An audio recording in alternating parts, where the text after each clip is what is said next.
there's a need for research on culturally responsive PBS.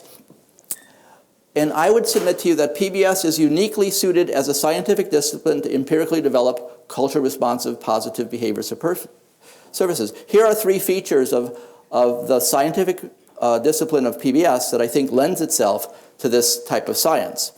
We really value ecological validity. We want all the research in PBS is done in natural environments with natural agents of change, fairly well under natural conditions of change.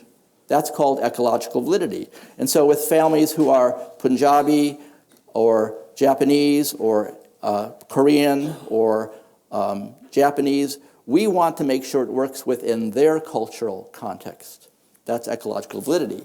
Also, we have flexibility in regard to scientific practice. We value all methodologies. So in addition to our value of single case design research, we also value qualitative research and ethnographic research. And ethnographic research is the research, the quality of the type of research that allows you to learn about culture.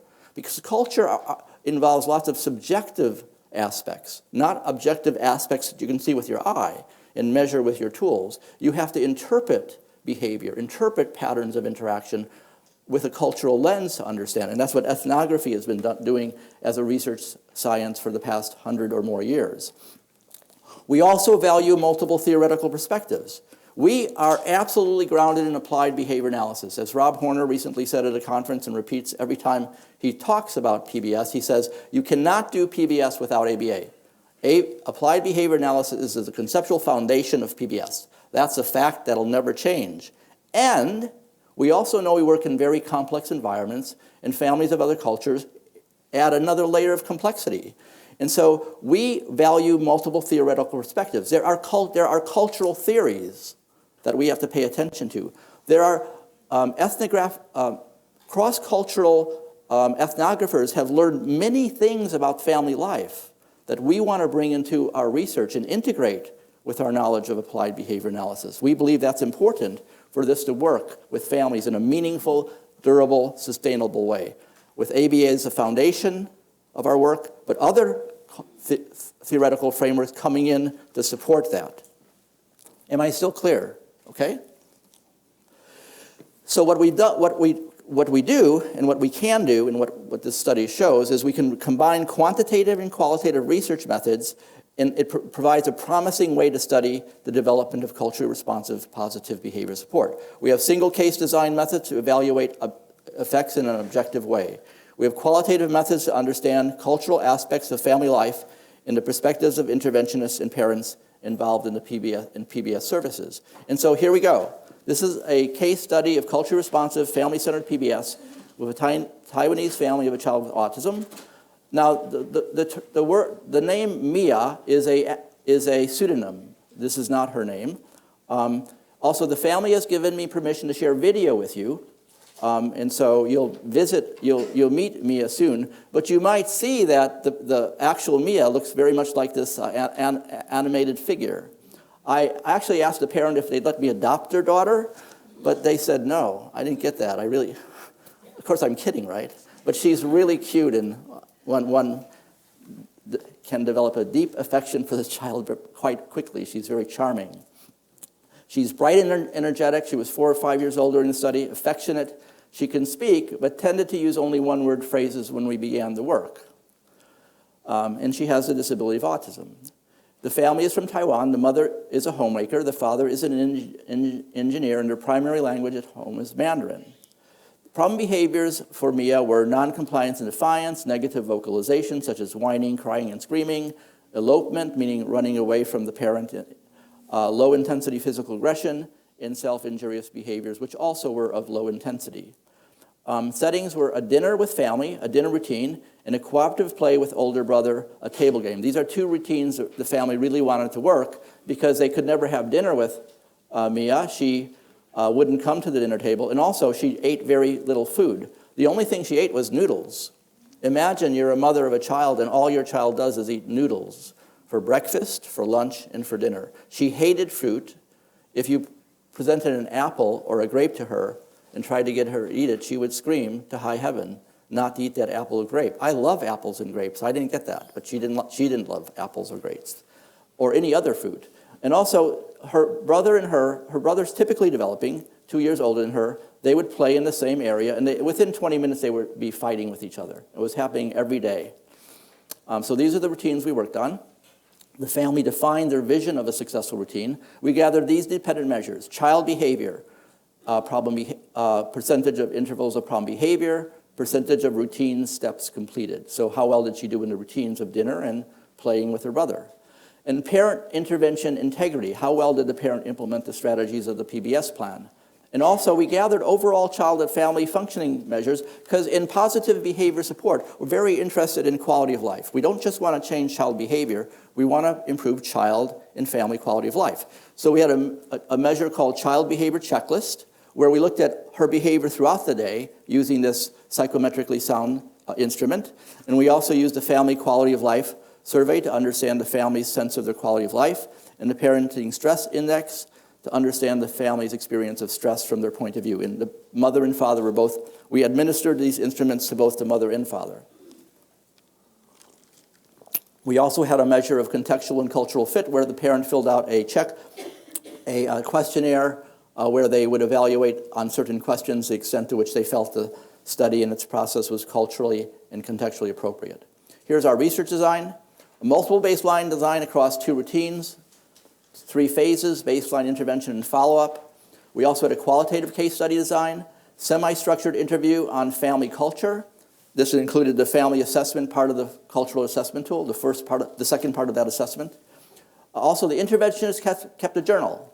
After every time she worked with the family, she would take notes with the theme of culture responsiveness. What am I learning? What am I doing? Am I getting closer? What do I need to do differently in terms of being culture responsive? She kept this journal. And then we would take this transcript data and we would type it all out.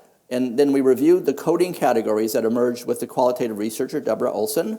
We developed themes, and we actually developed what's called a grounded theory based on all of the themes. And we also did member checks with the parents, meaning, here's our themes. Do you think this accurately represents your experience and your perspective? And then they would give us feedback, and they said that they did. So the independent variable is family-centered, culturally responsive PBS.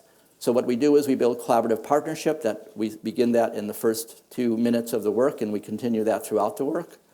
We conduct comprehensive assessment, which included a functional assessment, a family ecology assessment, and a cultural assessment. We designed a PBS plan for the targeted family routines in collaboration with the family. They were our partners in plan design.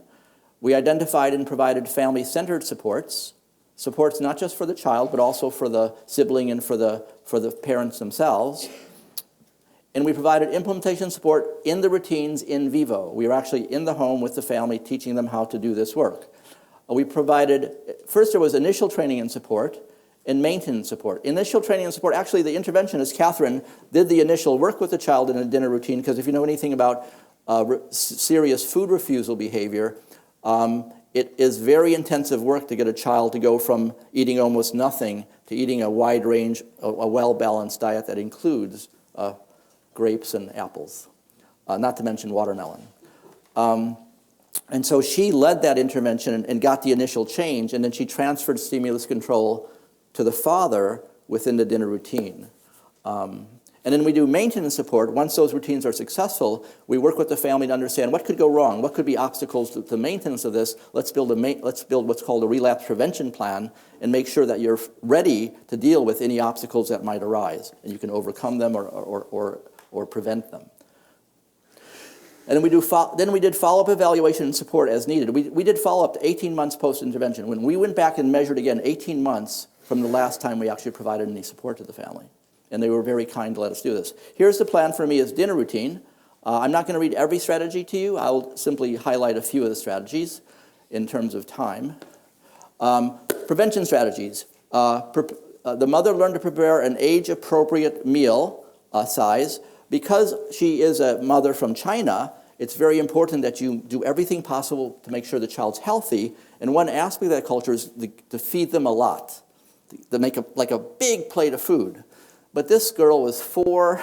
She had a little tiny stomach. She was just learning to eat.